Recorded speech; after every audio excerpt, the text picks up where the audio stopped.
अपने प्रतापगढ़ की बात करें तो जहाँ तक है मुझे इतना विश्वास है कि यहाँ पर रामलाल जी सत्ता में आते। आप धर्म को नहीं मानते, भगवान को नहीं मानते, इसमें क्या सच्चाई है?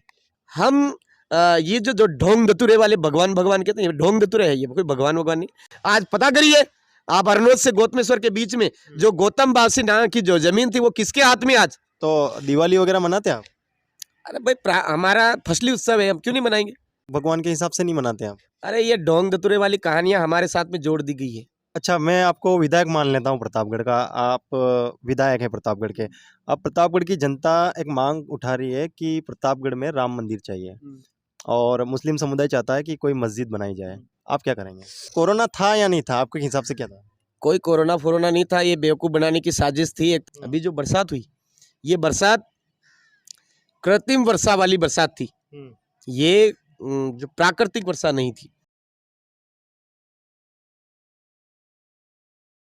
नमस्कार, आज हमारे साथ चुनाव परिणामों के बाद पहली बार बीएपी पार्टी से चुनाव लड़ने वाले मांगीलाल नीनामा, जिन्हें प्यार से मांगू दादा कहा जाता है, वो हमसे चुनाव के बारे में, चुनाव पर कहाँ उनकी चूक हुई, चुनाव में उनकी क्या भूल रही और चुनाव को और चुनाव नतीजों को वो किस तरह से देख रहे हैं, इस पर बात करने के लिए हमारे साथ मौजूद है। मेरा पहला सवाल आपसे ये है, आप चुनाव हार चुके हैं। हार के बाद इस चुनाव के जो परिणाम आए हैं उनको किस तरीके से देख रहे हैं? कहाँ पर आपसे भूल हुई या कहाँ आपकी चूक रही, या फिर कह सकते हैं कि क्या आपकी गलतियां रही जिसकी वजह से आपको हार का सामना करना पड़ा? सबसे पहले तो चैनल को खूब खूब जोहार। मैंने पिछली बार ही बोला था कि हमारी तो जीत ही जीत है, और वो जीत किस तरह से वो भी बताया था पिछले बार मैंने आपको। और अभी जो आपने बोला कि भाई कहाँ पर चूक हुई है, तो चूक तो क्या है, हमने जैसे जो 23 तारीख को हमारी जो बड़ी सभा थी, विधानसभा स्तरीय जो सभा थी, हमारे सभी लोग इस विधानसभा स्तरीय जो सभा हुई उस आम सभा के अंदर आ गए और पीछे से रोजड़ा घुस गए। रोजड़े का मतलब ये चोर एक तरह से घुसते हैं, ऐसे जो बीजेपी के लोग थे वो हर गांव में उनके अड्डे तक दारू पहुंचाने में कामयाब हो गए। और जो अंग्रेजी शराब उन्होंने पहुंचाई, पैसा उन्होंने पहुंचाया, वो क्या है कि चुनाव के 2 दिन पहले उनके कार्यकर्ताओं के द्वारा घर घर तक पहुंचा दिया। और वही अंग्रेजी शराब और वही जो पैसा पहुंचा वो आम जन तक पहुंच गया, उसमें लोग गुमराह हो गए। और हम कहीं ना कहीं सबसे बड़ा जो कारण है चुनाव के अंदर, हमको आज चुनावी गणित में हमको हार का जो सामना करना पड़ा, हार का परिणाम मिला, उसका कारण वही है कि आम जन तक जो अंग्रेजी शराब और पैसा पहुंच गया, उसकी वजह से उसको हम रोकने में कामयाब नहीं हो पाए। ये हमारी सबसे बड़ी भूल रही। अब अगले चुनाव तक आप क्या करने वाले हैं? देखो, हार के बाद तो जो आप कह रहे हो कि हार, हमारा संवैधानिक जन जागरण था, अनवरत जारी था, अनवरत जारी रहेगा। और फिलहाल अभी की बात कर रहे हो तो मेरा क्या एलएलबी इस बार 3rd ईयर है, तो एलएलबी 3rd ईयर जो है तो उस कोर्स को मैं कंप्लीट करूंगा, क्योंकि मई तक मेरा एग्ज़ाम आ रहा है। उस एग्ज़ाम में एग्ज़ाम दे करके फिर से हमारा संवैधानिक जन जागरण है, उस संवैधानिक जन जागरण को जारी रखेंगे। और रही बात इस चुनावों के अंदर जो हमारी कमियां रही है, उन कमियों को पूरा करने का हमारा जो आगे की नीतियां है, उन नीतियों के ऊपर हम चल करके लोगों को और भी उन अंग्रेजी शराब से हमको किस तरह से बाहर निकलना है, पैसों के लॉलीपॉप से हमको कैसे बाहर निकलना है, जैसे गारंटी के साथ, कार्ड के साथ में उन्होंने पैसे बांटे थे, उनसे कैसे बाहर निकलना है। और वो और भी बहुत सारी जो रणनीतियाँ रही कांग्रेस और बीजेपी की, साम दाम दंड अर्थ में सारी जो नीतियाँ रही, उनसे हमको किस तरह से बच के रहना और किस तरह से स्वच्छ लोकतंत्र स्थापित करने के लिए हमको प्रयास करना है, उसमें हम अनवरत प्रयास करते रहेंगे, जारी रहेगा हमारा उलगुलान। अच्छा, बीजेपी राजस्थान में जीत चुकी है ना? अब उनके सामने एक बड़ी परेशानी ये है कि वो मुख्यमंत्री किसको बनाए, वसुंधरा राजे को, बालकनाथ को, या फिर जो दिया कुमारी है उनको। आपके हिसाब से राजस्थान का मुख्यमंत्री किसको बनता हुआ आप देखना चाहते हैं? देखो, सरकार चाहे कांग्रेस की हो चाहे बीजेपी की हो, हमारा शुरू से फंडा रहा है कि इन सरकारों से हमारा कोई लेना देना नहीं। क्यों? क्योंकि हमारा जो ये जो इलाका है, 5th शेड्यूल का इलाका, 5वीं अनुसूची का इलाका, आर्टिकल 244(1) का इलाका है, इसके अंदर विशेष प्रावधान है हमारा मूल फोकस शेड्यूल एरिया के ऊपर ही है। मध्य प्रदेश के अंदर भी हमारा शेड्यूल एरिया के ऊपर ही फोकस है, गुजरात के अंदर भी हमारा शेड्यूल एरिया के अंदर फोकस है, और महाराष्ट्र के अंदर भी हमारा शेड्यूल एरिया के अंदर फोकस है। क्यों? क्योंकि अंग्रेजों के सामने हमारे पूर्वज पुरखे लड़ते हुए शहीद हुए और इस एरिया को बचाया है, और आज हमारा ये एरिया फिर से खतरे में आ चुका है। इस एरिया से हमारे इस कमल और कांग्रेस नाम के जो काले अंग्रेज हैं, इन कमल और कांग्रेस को किसी भी हालत में हमारे इस एरिया के अंदर इनकी जो तानाशाही रवैया, इनका जो भूमाफिया वाला रवैया और पूंजीपतियों वाला पूंजीपति शासन व्यवस्था वाला रवैया है, इससे हमारे इस एरिया को बचाना है, इस एरिया को बाहर निकालना है, ये हमारा प्रयास है। इसलिए मुख्यमंत्री चाहे बीजेपी के हो चाहे कांग्रेस को, हमारा उससे कोई फर्क नहीं पड़ता है, दोनों ही दोगले हैं। ये तो हम तो स्पष्ट कहेंगे कि हमारे 5th शेड्यूल के जो प्रावधान है, उन प्रावधानों के साथ में दोनों ने मिलकर के खिलवाड़ किया हमारे साथ में। किसी ने हमारे साथ में कभी भी न्याय का काम नहीं किया। आज भी राष्ट्रीय स्तर से भी हमको दबाने का प्रयास किया जा रहा है, और राज्य स्तरीय से भी हमारे को दबाने का प्रयास किया जा रहा है। हमारे गार्जियन होते हैं राज्यपाल महोदय, हमारे गार्जियन होते हैं राष्ट्रपति महोदय, उनको भी आज इन्होंने हाईजैक करके हमारे साथ में बुरा बर्ताव करने का प्रयास जारी है, और ये विश्व के पटल पर हम लाना चाहते हैं, और वो ला के रहेंगे। चलिए, वो तो आगे की प्रक्रिया है।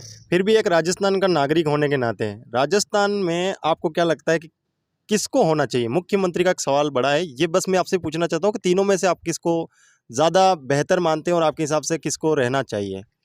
देखो, अभी पूरी तरह से क्लियर नहीं हो पाया है, लेकिन हम तो यही कहेंगे कि इनमें कुछ है ही नहीं। हमारे राजकुमार जी बनने चाहिए मुख्यमंत्री, उनको दोनों को मिलकर के इनका समर्थन करना चाहिए। कांग्रेस के जो लोग हैं उनको भी समर्थन करना चाहिए, और बीजेपी के लोग हैं उनको भी समर्थन करना चाहिए, क्योंकि हमारे शेड्यूल एरिया के अंदर आज राजस्थान में दूसरे नंबर पर सबसे ज़्यादा वोट लेकर के आए। वो दोनों आपस में लड़ रहे, कन्फ्यूजन में चल रहे हैं, तो राजकुमार जी को मुख्यमंत्री बना देना चाहिए। उन दोनों के अंदर एबिलिटी नहीं है। आपको लगता है राजकुमार जी एक अच्छे मुख्यमंत्री होंगे? बिल्कुल बेस्ट। आप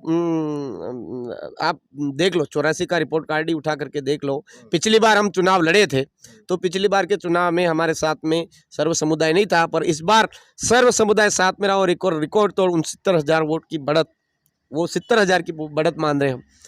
वो बढ़त बहुत काबिल तारीफ है, और पहली बार में वो रहे, और दूसरी बार में जस्ट इतना है।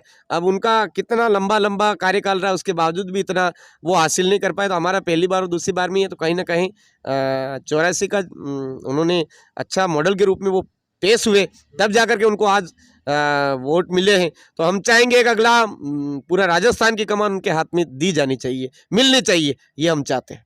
अच्छा, अगर बीएपी प्रतापगढ़ में नहीं होती, जैसे कि पिछली बार नहीं थी, सिर्फ टक्कर कांग्रेस और बीजेपी के बीच में होती, तो आपके हिसाब से क्या लगता कि क्या जो अभी बीजेपी की सरकार आई है वही आती, या कुछ फेरबदल हो सकता था? देखो, राजस्थान के अंदर हमेशा उलटफेर का दौर रहा है, एक बार कांग्रेस एक बार बीजेपी, एक बार कांग्रेस एक बार बीजेपी। लेकिन अपने प्रतापगढ़ की बात करें तो जहाँ तक है, मुझे इतना विश्वास है कि यहाँ पर रामलाल जी सत्ता में आते। इसका कारण ये था कि वो एक फेंकने में नंबर 1 है ना, और लोग उसमें आराम से पागल बन जाते, है ना। कोई भी बात बड़े तरीके से लोगों के दिमाग में फिट करने के लिए किसी भी झूठ बोलना पड़े, वो फट से बोल जाते हैं, और लोग इतने भोले स्वभाव के कि उनकी बातों में आ जाते। तो मेरी तरफ से मैं यही कहूँगा कि रामलाल जी आ सकते थे। दूसरी बात, हेमंत भैया क्यों नहीं आते, उसका कारण है कि उनका अभी आपने देखा होगा, पूरे विधानसभा के दौरान 15 मिनट की उनका स्पीच नजर नहीं आया, है ना। क्यों नहीं आया? क्योंकि उनके अंदर बोलने की एबिलिटी है ही नहीं। संवैधानिक नॉलेज की बात करें तो है ही नहीं, सिर्फ एक कठपुतली बन करके उनको खड़ा जरूर कर दिया, वो कर दिया है, लेकिन बोलने वाला उनके अंदर है ही नहीं। क्योंकि शायद हो सकता है उनके अंदर डर है। अगर ठीक है, बोलिए आप एक कम से कम एक विधायक हैं और पूरी विधानसभा के मालिक हैं आप, तो आप डर क्यों रहे हो भाई? जैसा भी आपके अंदर विचार है वो करिए। तो लोगों के बीच में वो कहीं से कहीं तक ये नहीं कर पाए, उनको अपनी योग्यता पर शक है, इसीलिए तो वो लोग दारू बांटते हैं, इसीलिए वो पैसों पर विश्वास करते हैं, इसीलिए उनके जो पहली दूसरी तीसरी 5 लोग हैं वो लोगों को बेवकूफ़ बनाते हैं कि देखो देखो देखो, ये अगर ये जीत गए तो मारेंगे, ये जीत गए जैसे। उनके हथकंडे ही ऐसे रहते हैं जो निचले लेवल के, एक कहें ना अपन जो ठेकेदार होता है उसके वो भाई अपने जो एबिलिटी होती है वो उसका सिर्फ एक ही चीज़ रहता है किस तरह से इसको बेस्ट करना, वैसा वैसा उनके अंदर भी है। किसी भी हालत में कैसे भी सत्ता को हासिल करने के लिए लोगों को किस तरह से गुमराह किया जाए वो चीज़ उनके अंदर है। तो इस वजह से वो बोलने में कामयाब नहीं थे, इस वजह से वो चुनाव हारते। और रामलाल जी सत्ता में इसलिए आते क्योंकि वो फेंकने में नंबर 1 है, हर किसी को दिमाग में इस तरह से बिठा देते हैं, कोई भी बात के फटाक से आदमी विश्वास कर ले, इस तरह की बातें वो कर लेते हैं। और ये भी मैं प्रूफ के साथ में कह रहा हूँ, वैसे मैं भी हवाई में नहीं कह रहा हूँ, ये 100% सत्य है। तो इसका मतलब बीएपी ने जो कांग्रेस के पाले में वोट जाने वाले थे उनको अपनी तरफ आकर्षित किया है। ऐसा नहीं है। देखो आप पूरा उठा करके देख लीजिए, बीजेपी और कांग्रेस जो सच्चे लोग थे, वो सच्चे लोकतंत्र को स्थापित करना चाहते थे, वो लोग हमारे साथ में आ गए। ऐसा नहीं है कि केवल बीजेपी का नुकसान हुआ, केवल कांग्रेस का नुकसान है, ऐसा नहीं। आप कांग्रेस का देख लीजिए, कांग्रेस का 83,945 वोट पिछली बार आए थे, इस बार कितने आए? मात्र 3,000 वोट ज़्यादा आए। इसका मतलब जो नया वोटर्स है, जो उनकी तरफ जा सकता था, वो हमारे पाले में आया। और कांग्रेस का बीजेपी का सॉरी, और कांग्रेस का देख लो, कांग्रेस का जो वोटर्स है पूरे विधानसभा के अंदर मुश्किल से 60 से 65,000 वोट उनका परमानेंट वोट है वो एक तरह से, तो वो भी आज आगे नहीं बढ़ा। इसलिए हम तो कहेंगे कि भाई जो नए लोग हैं, नए वोटर्स हैं, वो टोटल हमारे खाते में आए, चाहे कांग्रेस के हो चाहे बीजेपी के। हमने किसी एक पक्ष को, किसी को नुकसान नहीं पहुंचाया। सच्चे लोकतंत्र को स्थापित करने वाले सच्चे जो लोग हैं, उन्होंने कहीं ना कहीं हमारे साथ में आकर के हमारा साथ दिया है, और हम कांग्रेस और बीजेपी दोनों को तोड़ने में कामयाब रहे। अगली बार चुनाव की आपकी अब तैयारियां क्या रहेगी, क्या कुछ करने वाले हैं आप? देखो, चुनावी तैयारियां हमने पहले भी नहीं की थी और अब भी नहीं, अभी भी आगे भी हमारी चुनावी तैयारियां कोई ऐसा नहीं है। हमारा अनवरत जो संवैधानिक जन जागरण है, लोगों के अंदर संविधान के प्रति जागरण बढ़ना चाहिए, चाहे वो किसी भी समुदाय का हो। आज संविधान को सर्वोपरि मान करके अगर हमारा देश काम करेगा तो हमारा देश कभी भी खतरे में नहीं जाएगा, हमारा देश हमेशा आगे बढ़ेगा। लेकिन राष्ट्र भक्ति के नाम पर जो लोगों को गुमराह कर रहे हैं लोग, वो संविधान के हथियार हैं। आज संविधान लिखा है बाबा साहब ने, बाबा साहब की जो योग्यता है, उस योग्यता को पढ़िए आप। पूरे विश्व के अंदर किसी व्यक्ति के पास योग्यता नहीं थी, इतनी योग्यता उनके पास में थी। और बाबा साहब अंबेडकर जी के समय में जो टीम थी, संविधान निर्माण में जो टीम थी, उस संविधान निर्माण के अंदर जो बड़े बड़े बुद्धिजीवी लोग थे, वो बुद्धिजीवी लोग आज नहीं है।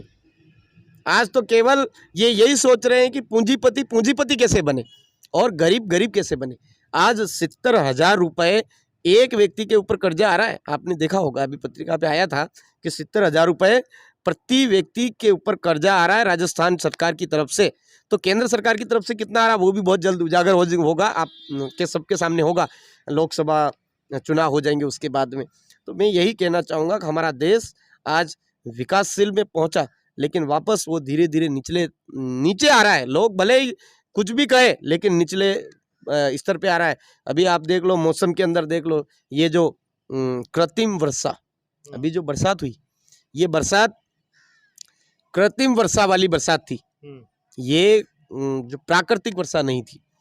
अब इससे आने वाले समय में आप देखिए, बहुत जल्द अन्न को लेकर के आपस में माराकाटी होगी, अन्न को लेकर के। कृत्रिम वर्षा कैसे, मैं ये समझा नहीं। कृत्रिम वर्षा आप एक केमिकल के माध्यम से बादलों को समय से पूर्व बरसात करवाना, ये किसने करवाया है? ये जो देखो, जो पूंजीपति लोग हैं वो ये चाहते हैं कि गरीब व्यक्ति हमारे गुलाम रहने चाहिए। इनको समय पर अन्न ही उपलब्ध नहीं होगा तो ये लोग तड़प तड़प के हमारे साथ में अन्न की भीख मांगेंगे और हम इनको चाहे मर्जी पड़े जो चाहे वो काम करवाएंगे। बहुत बड़े लेवल पर काम चल रहा है ये। अभी हमारे आम जन को ये चीज़ मालूम नहीं चल रही है, लेकिन हमको देखो, हम आदिवासियों की दूरदर्शिता की वजह से, आदिवासी दूरदर्शिता की वजह से, आदिवासियों की दूरदर्शिता की वजह से हम पहले भी कह रहे थे कि पूरे मानव कल्याण, मानव को बचाने का प्रयास कर रहे हैं। इस धरती पर जो जीव है, उस जीव मात्र को बचाने के लिए हम प्रयासरत हैं वर्तमान में। आप जो कह रहे हैं कि अभी जो बरसात हुई है वो आपके हिसाब से कृत्रिम बरसात है? वो किसी ने प्लांट करवाई है मतलब? बिल्कुल वो प्राकृतिक तो ये बरसात आप नहीं है। कैसे कह सकते हैं, मतलब क्या इसके पीछे रिसर्च है या कुछ मतलब जानकारी है आपको? क्या इसको थोड़ा सा डिटेल में समझाइए, क्या मतलब आपको कैसे जानकारी है कि ये कृत्रिम वर्षा है? देखो, हमारे पूर्वज पुरखे फिक्स अनुमान लगा लेते थे कि बरसात होनी में है। तो कैसे पता चलता था? एक हमारे गांव के अंदर एक पेड़ आता है हिलपी का, तो उसके अंदर छोटे छोटे फूल खिल जाते हैं बरसात आने जैसे, तो वो उसके अंदर छोटे छोटे रहते हैं, और जैसे ही बरसात होनी होती है 8 दिन पहले वो फूल खिल जाते हैं, वो चाहे किसी भी टाइम में होते हैं, इस तरह का। तो जो प्रकृति के साथ में चलता है उसको पता चल जाता है ये कृत्रिम वर्षा है या प्राकृतिक वर्षा है। अच्छा। तो जो प्रकृति से जुड़ा हुआ होता है, प्रकृति के बदलाव को देख करके हम पता लगा लेते हैं हाँ ये चीज़ कहीं ना कहीं गलत हो रहा है। ये यहाँ पर आज आपने देखा होगा जो गिद्ध है, गिद्ध हमारे यहाँ पर गायब हुए, क्यों आज दिन तक किसी ने इस पर रिसर्च नहीं किया, लेकिन हमको पूरी तरह से पता क्यों गिद्ध गायब है।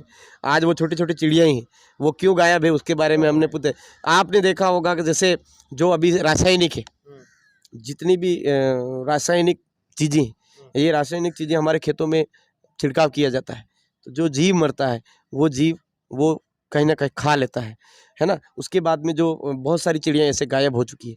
ठीक उसी तरह से उस समय में एक टीका लगाया गया था पशुओं के अंदर। अच्छा।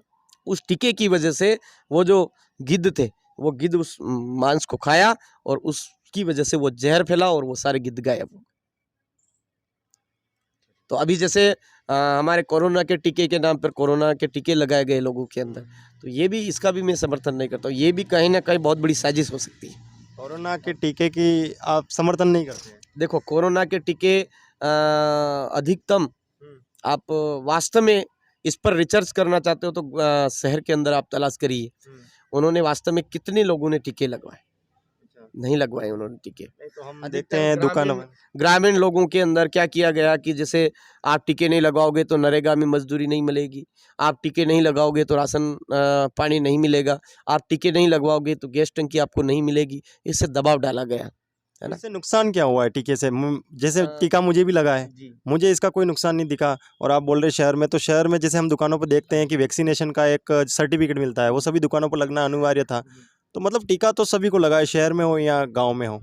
तो इससे नुकसान आपके हिसाब से क्या हुआ? ठीक है, सबकी अपनी अपनी सोचने का तरीका है और चीज़ों को देखने का तरीका है। जैसे मुझे भी टीका लगा है, आपको टीका लगा है? सबसे पहले तो ये बताइए। मैंने नहीं लगाया। आपने टीका नहीं लगवाया? नहीं लगवाया मैंने, अच्छा। टीका नहीं लगवाया मैंने, स्पष्ट ना कि आपने क्या सोचा, क्या नुकसान हो सकता है? देखो, मैंने कोरोना काल में लोगों को झाबुआ, अलीराजपुर, रतलाम जिले तक लोगों को पहुंचाया है ना। कोरोना काल में बिंदास, ना तो कहीं मास्क भी उस टाइम में मैंने विरोध किया था, मेरा चालान भी बना था।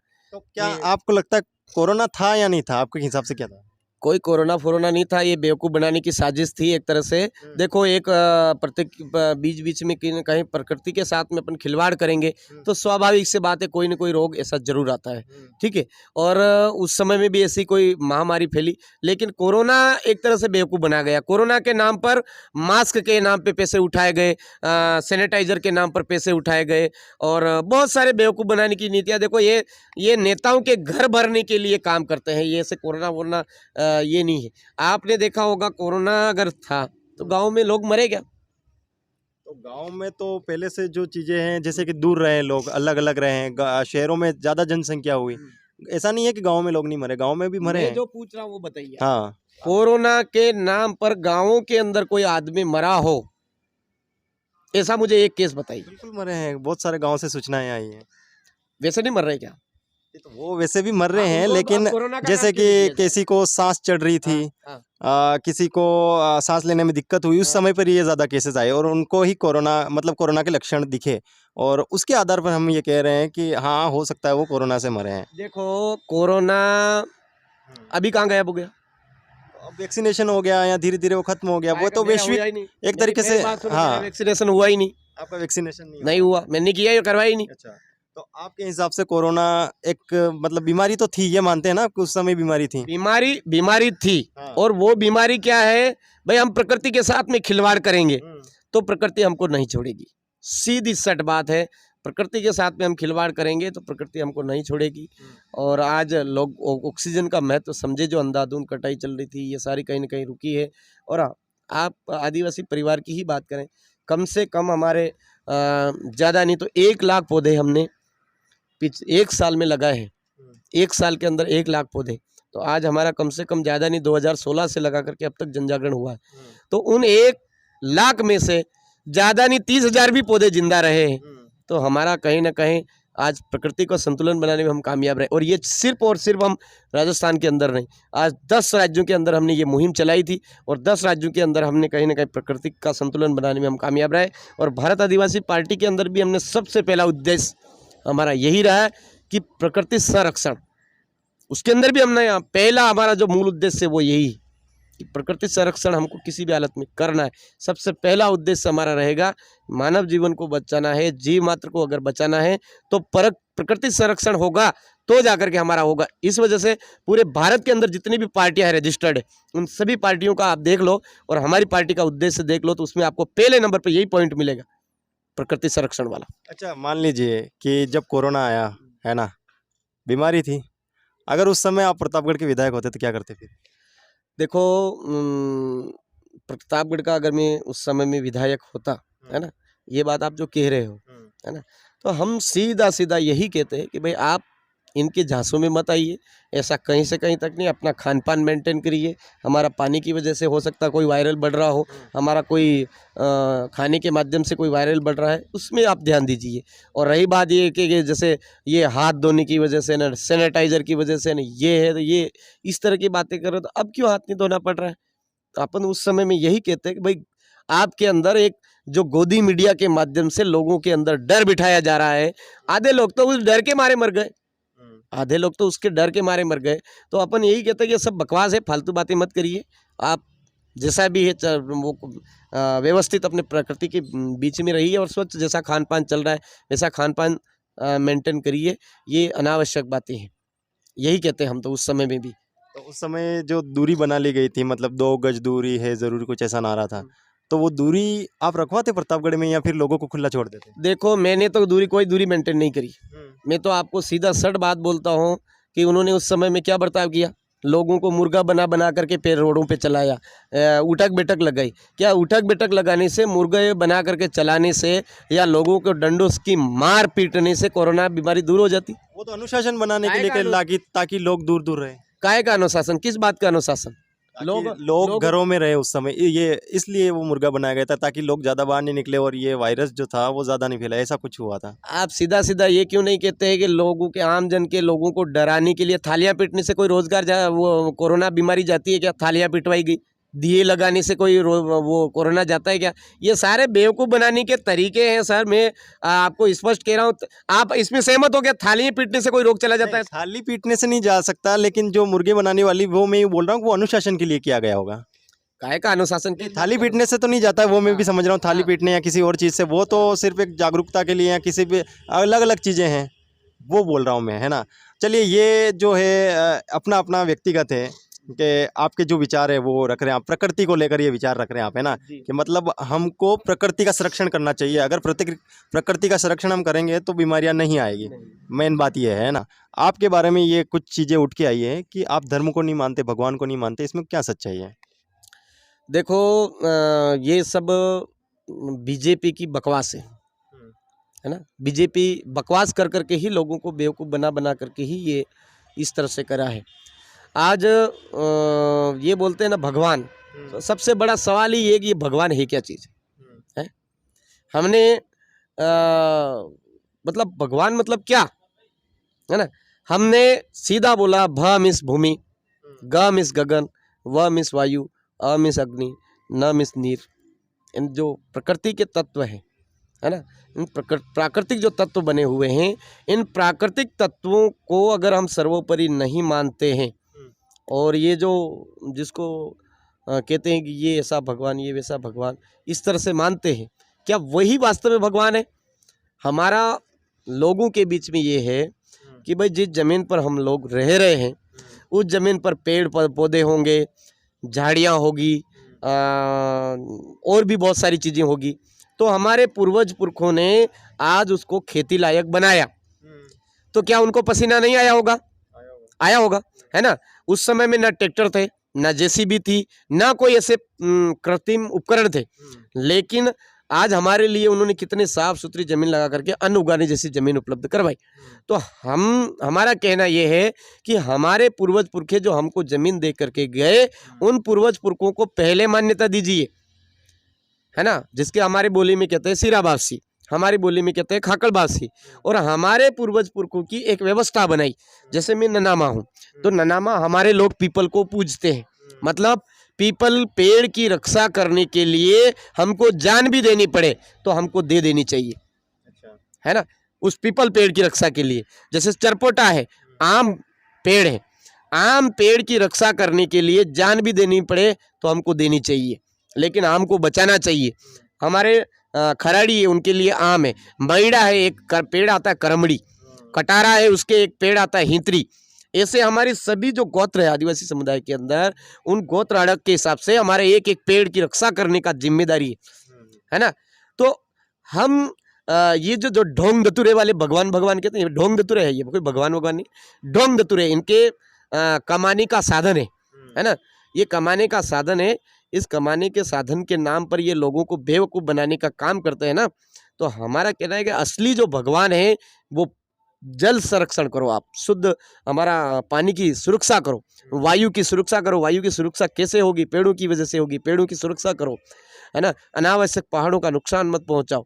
आज हमारी ऑक्सीजन की कमी, ये सारी चीज़ें, प्राकृतिक संतुलन बिगड़ जाएगा तो पूरा मानव जीवन का जो सिस्टम है पूरा अस्त व्यस्त हो जाएगा। तो आज ज़रूरत है इन चीज़ों की, ये ढोंग धतूरे वाले चीज़ें लेकर के वो नहीं करने की ज़रूरत है। आज आदिवासियों को बोलते हैं, आदिवासियों को ये गुमराह करते, क्या बोलते हैं?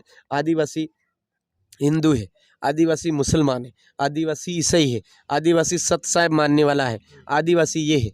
लेकिन आदिवासियों से भी तो पूछोगे आदिवासियों को ये स्वीकार है या नहीं? चलो मैं पूछ लेता हूँ, आदिवासियों को क्या स्वीकार है और आदिवासी किस धर्म को मानते हैं? आदिवासी धर्मपूर्वी लोग हैं। धर्म नहीं मानते हैं? धर्मपूर्वी लोग मतलब ये धर्म के ढोंग धतूरे जितनी भी है ना, ये बाद में आए ना, इससे पूर्वी लोग हैं, इससे भी पहले के लोग हैं। धर्म का जो सिस्टम है ये बाद में आया हुआ है ना। आज हिंदू धर्म का स्थापना कब हुआ आप पता कीजिए, मुस्लिम धर्म का स्थापना कब हुआ पता कीजिए, ईसाई धर्म का सिस्टम है ये कब से पैदा हुआ ये पता कीजिए, ठीक है। और हिंदू धर्म नाम का पहले, इससे पहले क्या नाम था वो आप पता कीजिए, है ना। तो ये सब बेवकूफ़ बनाने की बातें हैं, ठीक है। आप हिंदू, जिसको हिंदू बोलते हैं, उस हिंदू धर्म के जितनी भी धर्मशास्त्र हैं, वो हिंदू धर्म के धर्मशास्त्र कौन सी भाषा में लिखे हुए हैं? मूल रूप से पहले तो संस्कृत में लिखे हुए, ठीक है। इसी तरह से हमारे मुस्लिम जितने धर्म ग्रंथ है वो कौन सी भाषा में लिखे हुए हैं? उर्दू में लिखे हैं, अरबी में लिखे, फारसी में लिखे, है ना। जो बाइबिल है वो उसके इसमें लिखे हिब्रू भाषा में, अंग्रेजी में, फारसी में, इस तरह से लिखा हुआ है ना। तो मेरा आपसे निवेदन है, क्या हमारे जो अभी आप इतने आदिवासी हैं, इस आदिवासियों से पूछिए, जब से बुजुर्ग आदमी है, ज़्यादा से ज़्यादा उम्र का आदमी है, उससे पूछिए कि आप संस्कृत बोलना जानते हैं? तो उसका जवाब आएगा नहीं जानते। कोई बुजुर्ग से बुजुर्ग आदमी है, उससे पूछिए आप कि आप उर्दू बोलना जानते हैं? वो बोलेगा नहीं जानता। कोई बुजुर्ग से बुजुर्ग आदमी है, उसको बोलिए तू हिब्रू भाषा जानता है? वो बोलेगा नहीं जानता। जब हमारे लोग नहीं जानते हैं, हमारे लोग नहीं बोलते हैं, तो वो धर्मशास्त्र हमारे कैसे हुए? तो आदिवासी अपने आप में प्रकृति पूजक है, प्रकृति की पूजा करता आया है, प्राकृतिक सिस्टम को मानता आया है, प्राकृतिक सिस्टम के अनुसार उनके त्योहार, उनके उत्सव मनाता आया है। तो उससे उसको डाइवर्ट करके जबरदस्ती सत साहिब की भक्ति में क्यों ले जाया जा रहा है? जबरदस्ती वनवासी कल्याण परिषद के नाम से हिंदू का क्यों रटवाया जा रहा है? जबरदस्ती हमारे आदिवासी भाइयों को मुस्लिम क्यों बनाया जा रहा है? देश की जो सरकार है, जनगणना के वक्त आदिवासियों का अलग से धर्म कॉलम क्यों नहीं रख रहा है? आज जैन समुदाय की कितनी पॉपुलेशन है? पूरे देश के अंदर जैन समुदाय की कितनी पॉपुलेशन पता करिए आप, फिर भी उनका धर्म कॉलम है। सिख पंथ को मानने वाले लोगों की कितनी पॉपुलेशन है, उनकी आप देखिए, उनके लिए कॉलम मिलता है। और हमारा आज 8% आदिवासी 5 जनवरी 2011 का जजमेंट बोलता है कैलाश बनाम महाराष्ट्र का जो जजमेंट आया हुआ है उसके अनुसार 8% आबादी हमारी इस देश के आदिवासियों की है, तो फिर आदिवासियों के लिए अलग से धर्म कॉलम क्यों नहीं दिया जा रहा है? हम कब से मांग कर रहे हैं। किस धर्म की मांग कर रहे हैं आप? ये हमारा अपना एक धर्म कॉलम अलग होना चाहिए। प्रकृति पूजा के हम कह रहे हैं कि हमारा 1871 से हमारी जो जनगणना स्टार्ट हुई है उस समय में हमारा जो धर्म कॉलम था वही हमको दे दीजिए। तो क्या लिखा हुआ होना चाहिए? मतलब हम डाल देंगे, वो तो अन्य डाल दो आप, हम अपने आप में डाल देंगे। हम हमारे किसी को सरना को मानने वाले वो सरना मान लेंगे, कोई अपने आप में एबोरिजिनल मान रहा है एबोरिजिनल मान लेंगे, कोई प्रकृति को मान रहा है प्रकृति को मान लेंगे। लेकिन हमारे साथ ये खिलवाड़ तो नहीं होगा कि हमको जबरदस्ती हिंदू बनना पड़ेगा, जबरदस्ती मुसलमान बनना पड़ेगा, जबरदस्ती ईसाई बनना पड़ेगा, जबरदस्ती किसी अन्य धर्म के संप्रदाय के मन में जाना पड़ेगा। ये चीज तो नहीं करनी पड़ेगी ना। आज हमारे आदिवासियों को गुमराह करके किसी भी हर कोई लपेट के लेके चला जाता है? तो ये बात केवल हमारे अपने समुदाय की थी, लेकिन इन्होंने मुद्दा बना करके सभी लोगों को गुमराह किया है। हमने ब्राह्मण जो भाई है उनको ये थोड़ी बोला कि आप हिंदू को मत मानिए है। हमने कोई हमारा कुमावत भाई है उसको थोड़ी बोला कि आप धर्मों को मत मानिए, ये इन हिंदू धर्म के जो धर्म ग्रंथ है उनको मत मानिए, उनको मत मानिए। जो ये मुस्लिम भाई है उसको हमने ये थोड़ी बोला कि आप मत मानिए। हम तो हमारे अपने समुदाय की बात है, हमारे अपने समुदाय की बात जब सामाजिक जिम्मेदारी थी उस समय में हमने किया और वो मुद्दा बना करके इन्होंने पॉलिटिक्स में परोसा। अच्छा, तो दिवाली वगैरह मनाते हैं आप? अरे भाई हमारा फसली उत्सव है, हम क्यों नहीं मनाएंगे? नहीं, वो जो राम भगवान के हिसाब से नहीं मनाते आप? अरे ये ढोंग धतुरे वाली कहानियां हमारे साथ में जोड़ दी गई है, हमारे साथ में ये कहानियां जोड़ दी गई है ना। जिसको मानना वो मानिए, हमको कोई आपत्ति नहीं, लेकिन आदिवासियों को मत जबरदस्ती मत घसीटिए। हमारे भाई फसल आप अभी भी देखना, ये जो अभी फसल आप नहीं मानते हैं, बात ये पूरी समझिए, आप अभी पूरी समझिए। ये जो अभी फसलें हैं, अभी ये जो फसलें हैं ये फसलें पकेगी, पकने के बाद में जैसे ही खलियान में जाएगी, खलियान में जाते ही तुरंत हमारा त्योहार आएगा, देखना अभी बता दो मैं आपको, ठीक है। इसके बाद में कोई और फसल आएगी, उस फसल का जैसे ही पकेगा, पकने के बाद में तुरंत हमारा त्योहार आएगा। वो फसल कैसी रहेगी कैसी नहीं रहेगी इसके पूर्वानुमान के लिए हमारा एक त्योहार होता है। हाँ, हमारा जो कनेक्शन है प्रकृति के साथ में है ना। अब आप कह रहे हो मानते हो या नहीं मानते हो, देखो इस पृथ्वी पर जो जिसको मानता है हम किसी को ठेस नहीं पहुंचाते। आदिवासियों को मत घसीटो आप, चलिए हम आदिवासियों को जबरदस्ती मत घसीटो, ये हमारे दुख है। और इस दुख को सुनने के लिए ना कांग्रेस तैयार है ना बीजेपी के तैयार है, केवल मुद्दा बना करके हमारे लोगों को गुमराह करती। हमारा आज किसी भी भाई का ये नहीं है मानते नहीं मानते, जो आप बोल रहे हो मानते, ये जो बात बोल रहे हो ये चीज़ नहीं। आज मुझे ले जा करके ना अगर कोई बोलेगा कि चलिए यहाँ पर माला डालिए, मैं बिल्कुल डालूंगा। कोई यहाँ कहेगा चादर चढ़ाइए, बिल्कुल चढ़ाऊंगा। कोई कहेगा ये करना है अपन करेंगे, क्योंकि उनकी जो भावना है सम्मान करते हैं।